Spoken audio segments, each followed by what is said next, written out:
કેમ છો મારા ગુજરાતી મિત્રો? સવારના સૌને બધાને ગુડ મોર્નિંગ. તો આજનો ટાઈમ થયો છે 6 વાગ્યા છે અને જવાનું છે આપણે મા બહુચર ધામ બહુચરાજી. ને હાલ તો આપણે સવારમાં જવાનું છે. હજુ તો કસ્ટમરને એમના ઘરે પિકઅપ કરવા જવાનું છે. અને જો આપણે કસ્ટમરને પણ પિકઅપ કરી લીધા અને નીકળી આવે જય બહુચરમાં. તો ફાઇનલી આપણે સવારમાં પહોંચી ગયા છે બેચરાજીમાં બહુચર ધામ. અને આ છે માતાજીનું પાર્કિંગ. અહીંયા આપણે ગાડી પણ પાર્કિંગમાં મૂકી દીધી છે.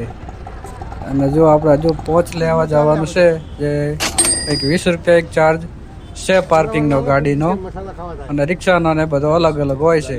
એટલે આપણે પાર્કિંગ ચાર્જ આપી દીધો અને નીકળીએ હવે જો મા બહુચરના દર્શન કરવા.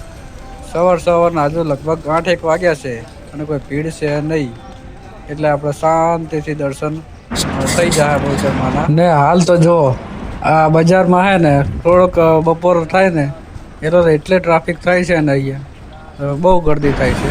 ને અહીં જે આપણે માતાજીના મંદિરના પરિસરમાં જો આ છે મંદિર ને અહીંયા કામ ચાલુ છે. હજુ અહીંયા એક તોપ પડી હતી, તમને દેખાડો. જો એ ખબર નહીં ઓરિજિનલ છે કે નહીં પણ હતી.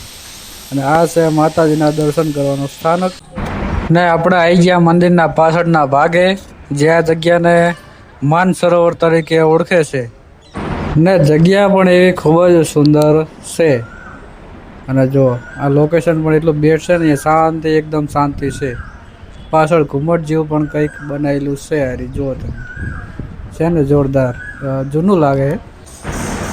ને અહીંયા ચાલતા હતા ભજન, એટલે આપણે પણ થોડી વાર બેઠા. અહીંયા હજુ ચાલુ નહીં થયા, લગભગ થોડાક માણસોની રાહ જોતા લાગે પછી ચાલુ થાય ભજન. ને આપણે પણ ત્યાં થોડી ટાઈમ બેસી ગયા. તો ફાઇનલી જય બહુચરમાં આપણે દર્શન કરી લીધા છે બહુચરમાંના. ને આપણે નીકળીએ ત્યારે. અને જો હવે કદાચ બજારમાં ભીડ દેખાય છે, કારણ કે વાગ્યા છે 10. અને આવી ગયા આપણે પાર્કિંગમાં, આપણે જે ગાડી પાર્ક કરી હતી ત્યાં. અને ચાલો ત્યારે નીકળીએ. અને ફાઇનલી આપણે આવી ગયા દસાડા. ત્યાંથી ચા પીધી ગોપાલ હોટલની. અને દસાડા આવો એટલે લગભગ ગોપાલ હોટલની ચા પીવાની થાય જ છે. અને ગોપાલ હોટલે નીકળીને આપણે આવી ગયા પાછા ઘરે. જે કસ્ટમરને પણ લોકેશન ઉપર ઉતારી દીધા. અને તો વિડીયો ગમે હોય તો લાઈક કરો, શેર કરો અને સબસ્ક્રાઈબ કરી નાખજો. અને હા, વિડીયોનો રિવ્યૂ પણ કોમેન્ટમાં આપતા જાજો.